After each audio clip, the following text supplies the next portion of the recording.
Tonight, that crushing blow to former President Trump's defense. A judge denying his request to dismiss charges in his classified documents case. The judge rejecting one of two motions filed by Trump's lawyers. And in New York, the Manhattan DA in the former president's hush money case willing to delay the trial to review new records. Also tonight, Haiti descending further into chaos. The crisis spilling into other countries as citizens attempt to flee the violence.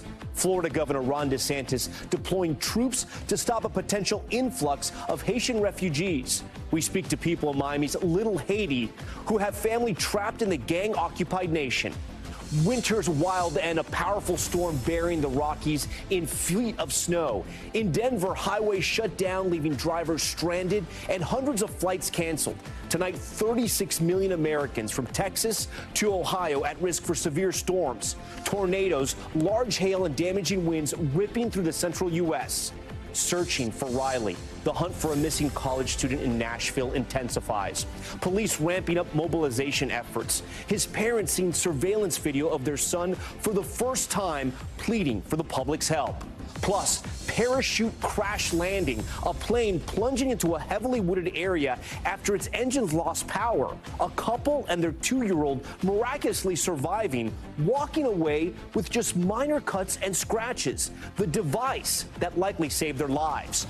And $22 for a burrito? Are you loco? A Mexican restaurant in San Francisco doubling their prices as food costs skyrocket.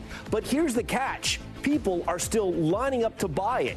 Tonight, we'll explain the country's inflation problem with a mouth-watering treat. Top story starts right now.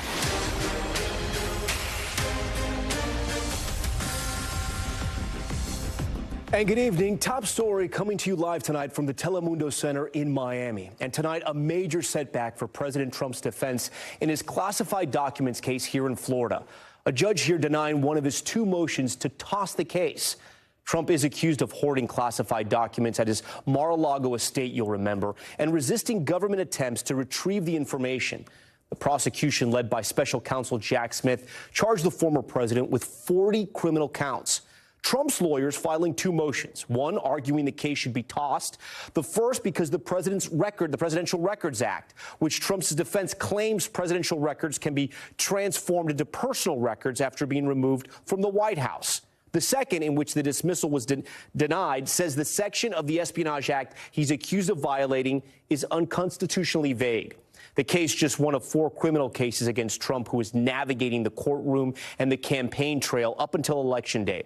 The trials for these cases remain in flux. Just today, the Manhattan DA in the hush money case announcing a willingness to delay the trial to review new records. All of this as time is ticking for the judge in the Georgia election interference case to rule whether to disqualify Fulton County DA Fani Willis. We're going to have more on that, but we want to start right now with NBC's Laura Jarrett, who's leading us off. Tonight, in a new legal blow, a federal judge denying former President Trump's request to toss out criminal charges alleging he hoarded classified documents at Mar-a-Lago. The presumptive GOP nominee seen arriving this morning, greeting supporters gathered outside the Florida courthouse. His attorneys arguing the law on national security secrets is too vague and that Mr. Trump believed he was allowed to keep the documents as his personal records, according to the Presidential Records Act, saying last night, I took them very legally, and I wasn't hiding them. But federal judge Aileen Cannon, a Trump appointee, tonight writing a dismissal over vagueness now would be, quote, premature. And earlier at the hearing, appearing skeptical of any argument to toss the charges based on the Presidential Records Act, telling Mr. Trump's team it's difficult to see how this gets you to the dismissal of an indictment. No decision yet on a trial date. Mr. Trump's team urging her to push it until after the November election. That ruling coming after a surprising setback for Manhattan's prosecutors just 11 days before Mr. Trump's hush money trial was set to begin. Tonight, the district attorney's office saying they do not oppose waiting 30 days to start the trial in an abundance of caution. The case where prosecutors have accused the former president of bearing a hush money payment to a porn star ahead of the 2016 election, now marred in a fight over a significant number of documents related to Michael Cohen, the man who made the payment. Records Mr. Trump's attorneys say they need to prepare their defense. According to a new court filing, tens of thousands of pages of documents were only recently turned over to Mr. Trump's team. A Trump spokesman responding tonight, this case has no basis in law or fact. And with that, Laura joins us from our top story studios in New York. So, Laura, do you think that this case will likely be denied as well, the other one that the judge is still looking at related to the Presidential Records Act? I think there's a high likelihood, Tom. Based on our reporting from folks there in the room today with the judge, she really did not seem persuaded that the Presidential Records Act means that the former president can take whatever documents he wants because they're his personal records. It just didn't seem to be an argument that was gaining much traction with her. Now, if she does grant that motion, it would obviously be a severe blow to the special counsel, Jack Smith, which is, of course, why he was there in person today, and the former president, of course, sitting through hours-long arguments in that case as well, Tom. Laura, on that case, do you think the judge is going to decide pretty quickly? I do. She said promptly, which to judges means something different than it means to reporters. But we saw, obviously, at least one part of her order tonight. She could do something either later tonight or perhaps even tomorrow on the second part, the second grounds that we've been talking about on the Presidential Records Act. But the bottom line is we still don't have a trial date in this case in Florida, which has really been looming large. And part of what we mentioned in the piece, as you played, is that the New York case was the only case where we actually have a trial date, at least as of right now. Okay, Laura, we should also talk about the fate of Mr. Trump's legal case in Georgia, right? We're up against a deadline. Is it as early as tomorrow? Yes, we expect to see a decision. The judge was pretty clear that he was going to stick to the timeline, and so I would expect to see a decision in that case tomorrow. Of course, remember, this is the issue about whether the lead prosecutor, the district attorney, Fani Willis, should be removed from the case over alleged ethical conflicts in hiring her boyfriend to be the lead prosecutor against the former president. That's something his defense attorneys have been pressing. We'll see whether the judge actually agrees with them. Remember, it's a really high bar, Tom. It has to be that she had a financial interest in hiring her boyfriend, not just that it looked bad, Tom. Has the judge tipped his hat either way? And I ask because I know he dismissed 6 charges earlier this week. He hasn't, but you might think that if he was going to actually kick her off the case completely, then why whittle down the charges as we saw yesterday? But we have to wait and see what the judge actually rules tomorrow, Tom. It's a great point, and it's great to have you live here on Top Story leading us off. Laura Jarrett for us tonight. For more on the latest in Trump's legal battles, I want to bring in famed criminal defense attorney Ed Shohat from here in Miami. Ed has faced off against the government, defending several high-profile defendants, including some who have been called or connected to the quote-unquote cocaine cowboys. He's currently a litigation partner at Jones Walker. Ed, thanks again for joining us. Explain to us the president's argument that is still alive in court right now when it comes to the Presidential Records Act. What is his defense? Let's start with the Presidential Records Act. The Presidential Records Act was put on the books during the Watergate era when President Nixon was caught destroying tapes and other documents. That was Congress's response. And it essentially provides that all official presidential records belong not to the president or former president, but to the people and are to be stored by the National Archives. His argument is that there's a sentence in the act which allows him to go through his records and determine what are personal records and to keep personal records, and that nobody can review that decision. In other words, as with his immunity argument, his argument is he's above the law in determining what is personal and not personal. So on that one line, do you think he's going to win this argument with the judge? No. Why? I don't. Well, let me just say this. Judge Cannon denied the Espionage Act motion to dismiss today. That gives me some confidence that she's following the law. I'm not fully confident, given her history, that she will fully follow the law. But if she fully follows the law, as Jack Smith's argument today showed, there is no precedent, there is no history, and there's no logic to Trump's argument. You know, I want to talk about something else because you've dealt with high-profile clients inside federal courtrooms, and the reporting out of the courtroom here in Florida was that the former president was composed. He was quiet. He wasn't making noise. He wasn't talking back to the judge. If he had something to say to his attorney, he wrote it down. Essentially, he was being courteous and professional. Whereas in the Manhattan courtrooms that we've seen in months past, the former president did what he wanted, right? The lawyers did not have him under control. Why do you think he's acting differently here? Because it's Judge Cannon. He thinks she's a team player. He's not going to do anything to upset that apple cart. You think that's what it is, or do you think he's more worried about these cases? Look, I can't read his mind. I happen to think he's very worried about these cases, and he's been acting out. But today he was in the home court Yeah. He felt like he was in the home court. He wasn't going to do or say anything to make her angry. How much does the defendant's behavior in court, you think, ultimately affect a case? Most of the time, defendants fully behave in court. I've tried hundreds of cases, and rarely have I had an incident where a defendant misbehaved in court. It usually is not really an issue. With this defendant, you can never know what's going to happen because he can react very aggressively to any witness who might testify against him. I would be concerned about it. Yeah, we wrapped our conversation with Laura talking about Georgia. The judge is going to rule tomorrow. There's a lot in front of him, right? Whether to dismiss this case entirely, this is the Georgia election interference case, whether to dismiss the DA and her special counsel, who it's been found out obviously had a relationship. There's been a lot of testimony. There's been, quote unquote, statements and texts, and some people have said some sides are lying. The judge is ultimately going to decide. What do you think is going to happen in Georgia? He's going to deny the motion. I would be very surprised if he granted the motion. The defense team, the defense lawyers did the right thing. They have an obligation to their clients to present any ethical, supported argument that might result in a favorable outcome for their clients.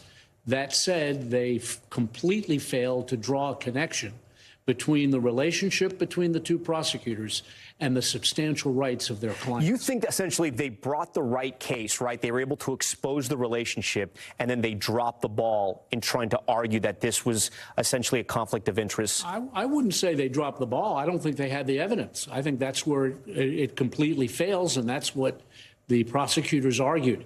Then again, they have a fairly conservative judge, and we won't know the outcome. He's a new judge, too. And the entire country's, maybe the entire world's watching him right now. Typically, new judges are more reticent than more experienced and seasoned judges to step out in front of an argument like this. Think about what he's got on his plate. Right. Throwing out the prosecution, literally by disqualifying the DA. Fannie Willis. Yeah. It's probably the end of the case. It would be game over. It's probably game over. They have another case, a gang case, where the prosecutor, Fannie Willis, was disqualified over a year ago, and no new prosecutor has been appointed yet. Okay. Think about it. Yeah. Ed Shohat, always a pleasure to see you. Always a pleasure to have you on Top Story. Thank you for having me, Tom. We thank you. We want to turn now to our other major headline tonight, that gang violence intensifying in Haiti, not too far from where we are tonight. Hundreds of Americans now trapped in the country, and a crisis growing along Haiti's border with the Dominican Republic about who gets to come across and flee that chaos. Gabe Gutierrez reporting on the ground in the DR tonight. Tonight, a catastrophe is unfolding in Haiti. Each day, people running for their lives. The gang violence in Port-au-Prince now trapping Americans caught in the crossfire. Hundreds of stranded U.S. citizens registering with the State Department.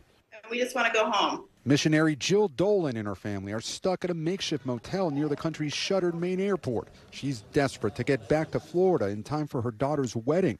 Instead, she's ducking for cover. We did hear gunfire like right outside at this gate, and it was very scary. And we all went running, and we turned off the lights and just like hid in our room until it went away. Amid concerns of a mass exodus from Haiti, the Dominican Republic is increasing patrols along its border, and the U.S. is considering temporarily housing Haitian migrants at Guantanamo Bay like it's done before. Today, in the Dominican border town of Dajabon, Haitians were briefly allowed to cross into this closed-off market. But if they went too far illegally, we saw bus after bus deporting them. This widow, mother of 6, told us she was desperate for food.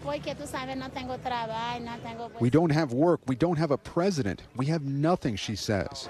The UN just announcing that it's launching an air bridge, essentially a humanitarian corridor in the sky to bring over humanitarian aid from the Dominican Republic across the border into Haiti. We also met Wanyu Jambier, who says he's from Miami, but as he recently visited family in Haiti, a gang overtook his bus, leaving him with no passport and no way out. They took all my stuff, my documents, my bags, my phones, my money that I had in my pocket. Tonight, this is the edge of chaos, a humanitarian crisis at yet another border.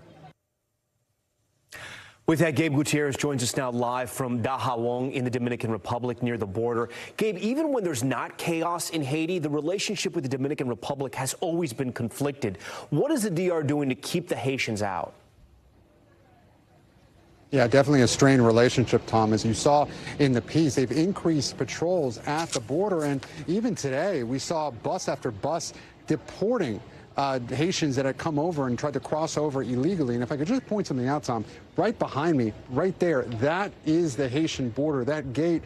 We weren't able to take our cameras back there, but we did go over and look just a few moments ago. It is incredible. There are dozens of people packed over into the other side, just waiting perhaps for food. You recall in the piece, Haitians were able to take some food that they got in this market immediately. When you look through that gate, through the bars, they look at you and ask, do you have any food? Nearly 1 million people in Haiti, according to the UN, are nearly on the brink of famine. Tom? With these conflicts, you always get that crush at the border, and it is incredibly sad. Gabe, when you're not on the border, you're covering the White House. How is the Biden administration looking at this, right? If you have a humanitarian and a possible refugee crisis in the coming months there, that's one of the last things the Biden administration needs right now. Yeah, certainly. And as I mentioned in the report, the Biden administration is considering housing some of the Haitian migrants in Guantanamo Bay like it's done before. But there's a lot of unanswered questions here. How much can the U.S. get involved? The White House trying to walk a very fine line, saying that picking Haiti's next leader will be up to the Haitian people. But the political transition here has stalled because of conflicts internally between political leaders. And, of course, those gangs wield so much influence. So the U.S. trying to carve out its path forward. And right now, the path forward looks bleak for Haiti, Tom. Gabe Gutierrez, you and your team, please stay safe tonight. We want to stay with the crisis in Haiti right now and how it's impacting this country's large and growing Haitian community. Here in Miami, you'll find the highest concentration of Haitians in the U.S. Our Guad Venegas traveled to the Little Haiti neighborhood, speaking to many fearing for loved ones back on their homeland. The spiraling situation in Haiti hitting close to home for many in the U.S. I was working in Haiti, but the situation is so hard. Gangs everywhere. I have children. I have nothing to do. I couldn't stay, even though I wanted, but I couldn't stay. As of 2022, more than 730,000 Haitian immigrants resided in the United States, making them the country's 15th largest foreign-born population. According to the U.S. Census Bureau, 276,000 now living in Florida, adding to the state's already expansive Haitian American community. The majority of them residing in the Miami area, where the vibrant neighborhood of Little Haiti serves as a gathering point with lots of Haitian businesses and a resource center for a lot of people who are worried for their friends and family back in Haiti. This situation could have been prevented. Marlene Bastien is the executive director of the Family Action Network movement and a prominent figure in Miami's Haitian community. Like many here, she's watching the turmoil unfold in Haiti with family still there. Who's the closest person to you that's in Haiti right now? Uncle, aunts, and cousins, a lot of nieces and nephews. What did they say to you in the last conversation that you had? They were being chased from their home by the gangs. Former U.S. Army retired First Class John Oriole was born in Haiti and moved to the U.S. years ago. Now, you said you have family that is still in Haiti. Yes, sir. Have they thought about leaving the country? Well, Haiti will always be home. My mom, she loves the country to death. You know, she comes here and visit, but her heart is Haiti. She says that no matter how it is here, it'll never be home. That's the reason why they want to stay. She just hopes that the insecurity and the dying stops. Like, she's ready for Haiti to go back to what she used to know. But many are trying to flee, and officials in Florida fear this will mean an influx of migrants similar to the one seen last year when hundreds of Haitian migrants arrived in the Florida Keys and along the coast by boat. I have a friend that lives on the street, and he called me when I got home from work and said, I've got people in my backyard. On Wednesday, Governor Ron DeSantis ordering more than 250 law enforcement officers and soldiers to patrol Florida's water. The governor tweeting in part, no state has done more to supplement the under-resourced U.S. Coast Guard's interdiction efforts. We cannot have illegal aliens coming to Florida. A move Marlene says she finds disappointing. Our governor failed to understand is that people do not choose to leave their homes. They don't just wake up one day and say, oh, I'd love to come and visit the beautiful beaches of South Florida. People come because they are forced to do so. They are aware of the danger, and yet the desperation is such that they are willing to risk everything they have, even losing their life for a ray of hope. Back here in Little Haiti, hopes for an end to the chaos because residents here aren't ready to give up on their homeland. All I can say is that Haiti is a beautiful country. I just hope that one day it can go back to that, to be able to walk the street without any fear. Guad Venegas joins us live tonight from Little Haiti. Guad, you've been in touch with the Coast Guard. What do they say about the number of Haitians trying to reach Florida? Right now, it's almost impossible to do anything inside of Haiti, including escaping. Are they expecting a refugee crisis? Well, Tom, we were curious to see what's happened in the last few weeks since that violence escalated after the Prime Minister, Ariel Henry, left the country. So we asked about the last 4 weeks. They did say they have not seen an increase in irregular migration from Haiti. In fact, they said they've repatriated 65 people in these last 4 weeks. If you compare that to the numbers we saw last year, that's a very small number. But they did say that they expect that increase in personnel from the National Guard at the direction of Governor Ron DeSantis. They also add that they have 6 aircraft ready to assist the National Guard in any other resource that's available. They will have it there just in case they do see that increase of vessels in the water, Tom. But for now, we'll have to wait a little longer to see if we do see that increase of individuals trying to come this way on. As you said, it's going to be very, very difficult because no one can get in from the information we've received, Tom. Guad Venegas from Little Haiti tonight. Guad, we appreciate your reporting. Thank you for that. We want to turn now to the severe weather making its way across the Midwest. Tonight, more than 36 million people under extreme weather advisories spanning from Texas to Ohio, and in Colorado, a massive snowstorm. Some parts of the state buried under more than 3 feet of snow. NBC's Dana Griffin has the very latest. That is insane. Tonight, a tornado touching down in Indiana. Several homes destroyed. Another twister in Kansas. In Missouri, golf ball size hail. Meanwhile, the biggest snowstorm to hit Colorado in 3 years arrived overnight, dumping 2 to 3 inches per hour, leaving drivers stranded and parts of I-70 closed. And early and often, that's the strategy for some residents trying to shovel their way through this continuous snowfall. I think I'm going to be out here 2 more times. Today? Probably. Heavy, weighed down snow, concerning for neighbors like Mary Ison, trying to clear snow from her prized cherry tree. It's very stiff. Well, there's a lot of water. More than 31,000 customers without power, and most schools took a snow day. At Denver International, more than 800 flights canceled. I was supposed to be flying back home to Kansas City, and unfortunately, they got canceled. A bus carrying 60 women on a ski trip from Denver getting stuck for more than 15 hours on I-70. We got on the bus yesterday at 3:30. Some women stuck without their medicine. We have someone who with diabetes, and we have someone who got injured on the hill. By Thursday afternoon, the group finally back on the road and proving their resilience. We kind of know how to handle things when they're tough. And there's hope. This March snow madness comes to an end Friday. All right, Dana Griffin joins us live tonight from a snowy Boulder, Colorado. Dana, you know, the Rockies are used to snow. What is so different about this storm? You know, I think what makes this one so unique is how much snow is falling and just how wet it is. I want to show you a little sample of one.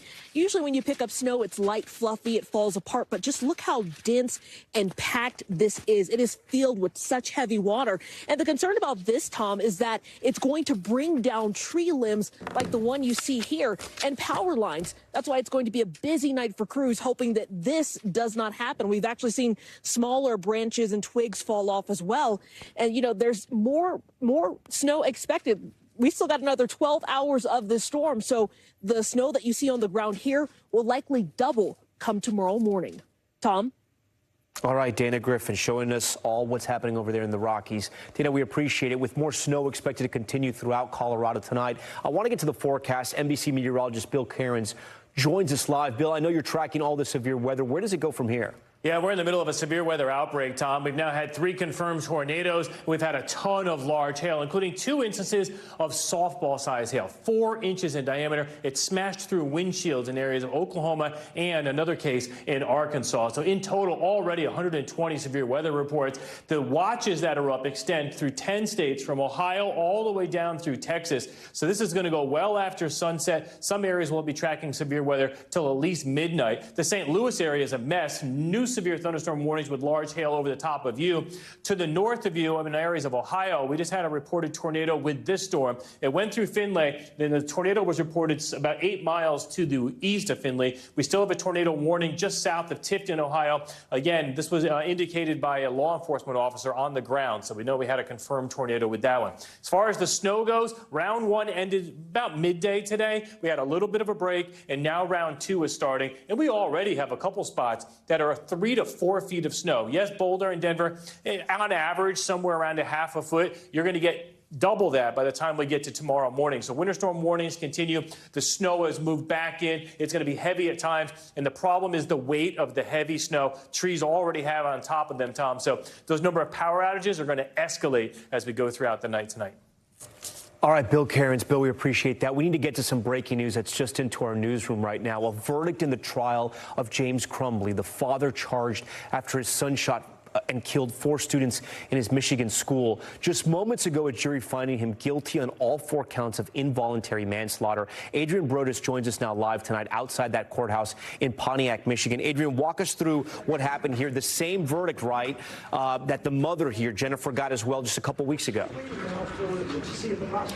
That's right, Tom. James Crumbley hearing his fate inside of the same courtroom where his wife, Jennifer, was also found guilty on all 4 counts of involuntary manslaughter, 1 count for each student who was killed more than 2 years ago at Oxford High School. It took this jury more than 8.5 hours to reach that verdict. The jury, 6 men, 6 women, split evenly, some of them gun owners, some of them also parents. As that verdict was read, James Crumbley shook his head.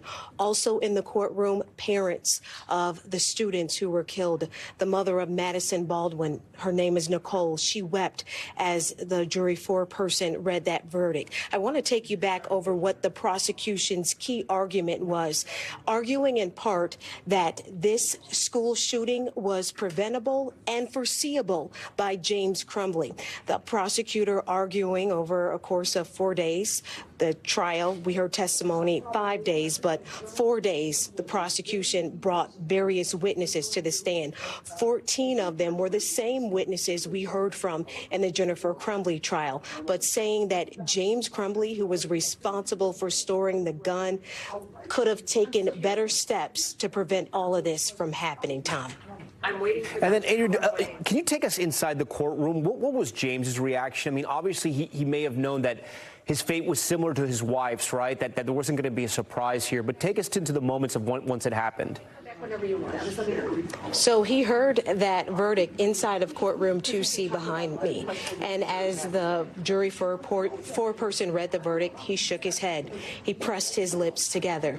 Behind him were members of, or family members of some of the students who were killed. Not much more reaction from James Crumbley beyond that. He was led out of the courtroom in handcuffs. He is scheduled to be sentenced in April. In fact, this same week, his wife, Jennifer Crumbley, will be sentenced, and their son, who has been referred to as the shooter throughout both trials, is already serving a life sentence without parole. So while some may call this a victory for the prosecution, a victory for the families, really no one wins. The parents who lost their children that day will never see their kids again. They only have memories.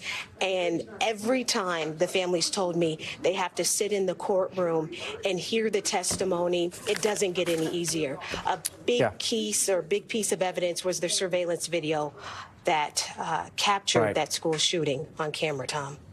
Adrian Brodas for us tonight from that courthouse in Pontiac, Michigan. If you're just joining our coverage, again, the breaking news: James Crumbley, the father of that Oxford school shooter, found guilty of involuntary manslaughter. All right, still ahead tonight, the latest on the desperate search for missing college student Riley Strain. The 22-year-old last seen on surveillance video stumbling in downtown Nashville after he was kicked out of a popular bar. The question now under investigation: was he overserved? Plus, an out-of-control car crashing into a fire department parking lot in the middle of a pickleball game? How that driver is doing tonight. And a parachute saving the lives of a couple and their 2-year-old. Look at this. After the plane engine lost power in midair, there was a parachute on the actual plane. The incredible technology. We'll tell you more about it right after this break.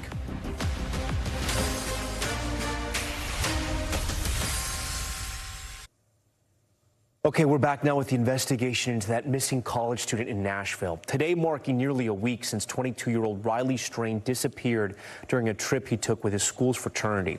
Surveillance video capturing his last known whereabouts: Riley seen crossing a street after being kicked out of a well-known bar in the city's Broadway district.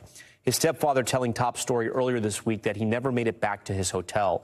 Our Kathy Park spoke with Riley's mother and stepfather on seeing that surveillance footage of their son. Here's a portion of that interview. He's everybody's friend. He's the guy that knows everybody, doesn't know a stranger, will talk to anybody. I mean, and if somebody needed his shirt, he would take it off and give it to them. That's the kind of guy he is. And that's what hurts, seeing him in some of these videos alone, and nobody with no one helping. Those interviews always so hard to do, always so hard to hear, Kathy.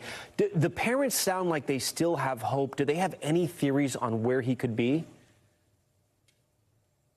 Hey, Tom, good evening. Yeah, that interview was very tough. Obviously, it's an extremely emotional time for that entire family. But as you mentioned, they are holding out hope right now because they have still no sign of him. So they're hopeful that he is alive and that he will be back home, and he's supposed to graduate in the next couple of weeks. But as far as theories go, there are some rumors potentially that, you know, they're leaning onto. They think that perhaps he might have been drugged or kidnapped, but obviously that hasn't been verified. But the search is intensifying, and they are very hopeful with that because they have seen a huge mobilization here on the ground. Also in the air, they are scouring the Cumberland River, which is just right across from me. And this is basically the vicinity where the search is being focused because Luke Bryan's bar is right behind me, probably about a block away. And his cell phone pinged probably about a mile away from where we are right now. We heard from authorities earlier this afternoon, and we're told that it was at the Topgolf, which isn't too far from here, but they did preface it by saying that this was not necessarily the direction that he traveled. They're still waiting for cell phone data and also data from his iPhone. So a lot of questions still tonight, Tom. Yeah, Kathy, and it's hard also to see that surveillance video, right, because you see the young man sort of stumbling. I want to put up a map of the area you were just talking about to sort of better understand what could have happened to him. We see the bar there, Luke's 32 Bridge, at the bottom of the screen. We see his last known whereabouts. And then, Kathy, talk to our viewers about how close the river is, because it looks like it is so close. And I just asked because you have this young man stumbling around downtown Nashville there, and the river is just so close to where he was walking. Right. So that has really been the center of their search efforts pretty much throughout the past couple of days. And we saw a huge footprint here on the ground. They were along the riverbank. We saw authorities just kind of scouring just kind of through the terrain there, and still no sign of him. Obviously, this is something that they will continue to stay on. But as you mentioned, you showed that map, the proximity of the bar. This is kind of the area where, according to his family, the fraternity brothers were kind of gathered on Friday night. They started pretty early on in the evening and traveled to different bars. Then Luke Bryan's bar was the last location. And then he was asked to leave that bar just before 10 o'clock. And we saw several pieces of images, several surveillance footage that has come out now is public. And it shows him stumbling, falling at times, and parents, the family, obviously they're extremely upset that no one came to his aid when they clearly saw that he was under distress. Tom? Kathy, real quick, as we're up against a hard break, briefly, can you tell our viewers why is the Tennessee Bureau of Alcohol now involved in this case as well? Yeah, so Tennessee authorities have launched this investigation because they want to see if Riley Strain was overserved. So that is a big question right now. They didn't actually specify which establishments are under review, but here in the state of Tennessee, Tom, if you are visibly intoxicated, it is illegal to serve that individual. Tom? Okay, Kathy Park, on the search for us tonight. Kathy, we appreciate it. When we come back, a terrifying robbery caught on camera in California. An armed man confronting a postal worker, stealing her mailbox keys before fleeing. The $150,000 reward now being offered for information on that suspect.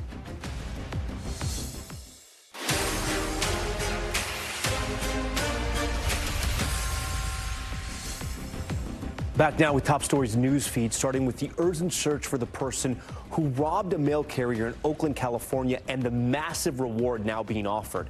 Video shows the suspect approaching the postal worker as she made her rounds before threatening her with a weapon before taking her mailbox keys and running away. She was not hurt. Officials say thieves are using those keys to open large groups of mailboxes and steal more packages. U.S. postal inspectors are now offering, get this, $150,000 to find that suspect. 4 Arizona firefighters jumping into action after an out-of-control driver crashed outside of their firehouse. Video shows the group playing pickleball in the parking lot when a car barrels through the lot, hitting 2 cars. One of the firefighters racing towards the wreckage, pulling that driver to safety while the others rush over with equipment and first aid. The driver was taken to the hospital but is expected to be okay. No word yet on what caused that crash. All right, next tonight to some scary moments in the skies over California. The pilot of a small plane forced to deploy a rocket-powered parachute after losing power mid-flight, saving the lives of his partner and 2-year-old daughter who were on board. This incident, the second in just 2 weeks, involving the built-in recovery system. NBC Stephen Romo explains. We're getting reports of a plane crash at 76250 Usall Road. This is what first responders saw when they arrived at the scene of a small plane crash in Northern California last week. A single-engine Cirrus SR-22 aircraft split in two and partially upside down. The 3 occupants are currently code 4 on the ground. On board, pilot Artem Kononuk, his partner, and their 2-year-old daughter, who suffered only minor cuts and scratches, according to the Mendocino County Sheriff's Office. Oh my God, oh my God, oh my God. Whoa. And in Washington State... Is anybody else seeing this? Holy sh**. This SR-22 crashing in a busy Bellevue neighborhood. We heard like a loud bang, so we thought it was like gunshots or something, so we got scared. Neighbors saw 2 men climb out with no apparent injuries. I'm not surprised at all to see these stories. Former NTSB investigator Jeff Gazzetti points to the type of aircraft's built-in Cirrus airframe parachute system, or CAPS for short. And rather than just having the airplane crash, they reach up, they pull a T-handle, it activates a solid rocket booster, which pulls a parachute out. And in 8 seconds, you're safely swinging underneath the parachute. It's really quite revolutionary. And it sounds like once they're used, is the survival rate for a crash involving one of these parachutes, is it pretty high? It's very high. There's just been a handful of fatalities or injuries that occurred even after deploying the parachute. According to the Cirrus Owners and Pilots Association, there have been 128 saves and 263 survivors with this CAPS system. But Gazzetti warns a parachute is no replacement for good pilot training. You know, you still need piloting skills to make emergency landings. There's so many other aspects. But on those few select accidents in which a parachute comes in handy, this particular airplane has a very good success story. Negative. That direction was for Haitian 10. You know, Stephen, it's both so simple and so fascinating. I have to ask you, we were talking about the pilots there. I mean, do they need special training to use these parachutes? Yeah, interestingly, no, they really don't. The special training comes in for the investigators who have to go to any of the sites of these planes if they happen to crash without deploying that parachute, because it is rocket propelled. So if that parachute does deploy while it's already on the ground during that investigation, that can cause some problems. By the way, Tom, I asked why are these parachutes not on all planes, and it has to do with the weight it would actually take to put them on board, like, say, a commercial jet. But very fascinating technology there. The numbers don't lie, though. 128 saves. Pretty impressive. All right, Stephen Romo for us. Stephen, thank you. Time now for Top Stories Global Watch and a check of what else is happening around the world. We start with a deadly stabbing in Israel. We also want to warn you this footage you're about to see is hard to watch. Surveillance video shows the attacker stab an Israeli soldier at random at a coffee shop in southern Israel. The video freezing right as the suspect gets up and lunges at the soldier again. The suspect identified as a Palestinian originally from Gaza. He was shot and killed. The soldier later died from his injuries. Meanwhile, in Gaza, an Israeli airstrike hitting a residential building in the densely populated city of Rafah. New video from NBC News crew that was in the area showing Gaza and how people were digging through the rubble for any survivors. At least 3 people were killed and several more hurt.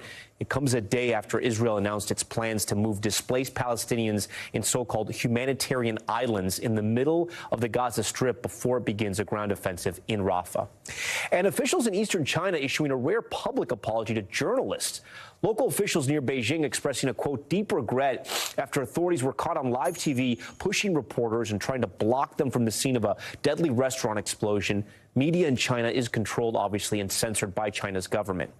Okay, coming up, forget the price of extra guac. One California restaurant now charging $22 for their famed burrito. It looks delicious. People love it, but it's up from $11 before the pandemic. The restaurant's owner joins Top Story to explain just how much each ingredient is costing him, also to pay staff and everything else. It's a good, clear picture of why inflation remains a problem here in the U.S. We're also going to have Christine Romans, who's going to explain the economics of all of it. Stay with us. We're back now with Money Talks and a look at how much inflation is impacting what Americans spend to eat. Although inflation overall has been slowing, prices in February were still up 3.2% over last year. And food prices have been one of the biggest drivers keeping that rate high. Take a look at this. The Wall Street Journal reports non-carbonated juices and drinks are up more than 27% over last year. Produce also impacted, with tomatoes up almost 5%.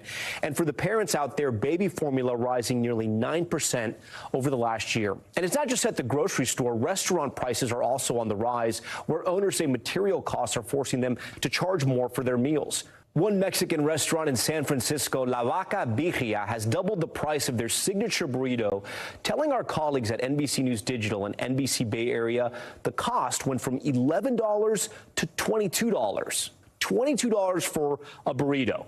For more on all this, I'm joined now by the owner of that restaurant, Ricardo Lopez. Also with us is NBC News senior business correspondent Christine Romans, who's going to explain the economics of all this. But Ricardo, first, it's dinner time. I'm hungry. I got to see this thing. What does a $22 burrito look like? Okay, a lot of extra cheese in there. We got grilled cheese burrito, sweet grilled steak, potato, rice beans, so. That's a beautiful profile there. So, Ricardo, the burrito went from $11 to $22. That's, as you know, a 100% increase. How did this happen? You know, it's been over time. You know, it's not that we just jumped from 11 to 22 overnight. It's over the past 3 years since we've opened, 11, 12, 13, and 15, and 16, and 16, 22, everything keeps going up. You know, our first food truck that we opened was in San Mateo County, and the minimum wage at that time was $13 an hour. Right now in San Francisco, we're at is $18. And that's $5 difference with the amount of hours we have here. That's equivalent to $5,000 extra a month. The biggest thing besides is actually a beef. We use a higher quality beef. We use a choice beef, and that's cost us now for the same amount, $6,000 a day. But those two things are up. Christine, $11,000. Yeah.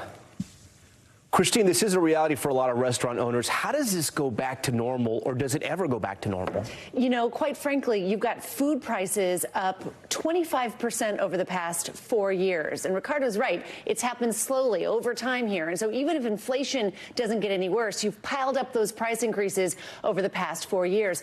You know, one commodity that goes down is gas, and oil prices can go down. But really, food prices, it feels like you're setting a new floor here. This is the new normal here. One thing that's interesting is more recently, wages have been growing faster than inflation, so that's good. But for most of the past few years, that hasn't been the case. So people's paychecks weren't growing as fast as their food bill. That's why people feel so rotten about inflation still. Ricardo, that looks like a delicious burrito. When you raise the price, it's eventually at $22. Are people still buying it? Yeah, I mean, we've actually been busier than ever. We actually had a great article come out, ranking us the #1 burrito in the nation by the Chronicle in November. And since then, we've just been thankfully very, very busy since then. And since this article came out, which actually was from the Chronicle again on this past Tuesday, our business has doubled, sometimes actually doubled on Tuesday, more than doubled yesterday, and then today we're going to be more than double our regular sales. So people have been supporting like crazy, which is great. Christine, at the end of the day, if people are still buying this delicious burrito, why should restaurant owners like Ricardo ever lower their prices? Well, he clearly has a marquee, tantalizing product there, no question. Other independent restaurant owners have told me they've had to change their menus. They've had to take real high-dollar, high-cost things off the menu and push other things, change some of their recipes even, so that they can try to minimize raising costs for their customers. So you've also seen, honestly, Tom, fatigue from people. I mean, you've seen it in the fast food world, especially, where some of these big chains with multi-billion dollars of profits are just getting slayed on social media for raising their prices. So there's kind of this universe out there where people are really sick and tired of paying higher prices, but the overall consumer economy is still strong enough that they are paying for what they want to spend money on. Right. Right. Ricardo, I wanted to have Christine on this to kind of give us the big picture. You're on the front lines. Do you see this ever stabilizing with wages and what you're paying for vegetables and ingredients? I mean, in a couple of years, am I going to be talking to you about a $44 burrito? Who knows? It definitely depends on where you're located. We're in San Francisco, and there is a lot of money that people are willing to spend over here. I think if I moved down 30 minutes away from San Francisco, our concept probably wouldn't work there. But it's hard to think that they will ever go down when, I've owned this business for 3 years. I had a previous restaurant for another 5 years, and I don't remember ever seeing anything ever go back down once it goes up. So, Christine, you heard Ricardo there. He's never seen anything like this. We have an election in November. The Biden administration is trying to explain to people that the economy is getting better, but you can't really shove that down people's throats. How do they sort of do the political arithmetic here, if you will? They're really trying to show the American public that they know people feel nickeled and dimed, and where they can, they are applying pressure to lower fees, to pressure big multi-billion-dollar profit center companies to pass on savings when they get it on to consumers. And they also keep making the point that what's the plan from the other side to lower prices? You only hear really about tax cuts from the other side, which doesn't do much to lower prices overall. So they really are trying to make that kitchen table argument. I will say, it's not just the ingredients here. It's everything. When I talk to restaurant owners, it's the packaging. I'm sure Ricardo's seen it too. The packaging has doubled over the past few years. It costs so much to send something out and take out. The labor, many states have raised the minimum wage for fast food workers and restaurant workers in general. Those labor costs and hiring and retaining workers and the turnover of these workers, all of that costs money. So it's not just the food on the plate. It's almost every single business angle of running a business that is feeding into these costs. We thank you for watching Top Story. I'm Tom Llamas in Miami. Stay right there. More news on the way.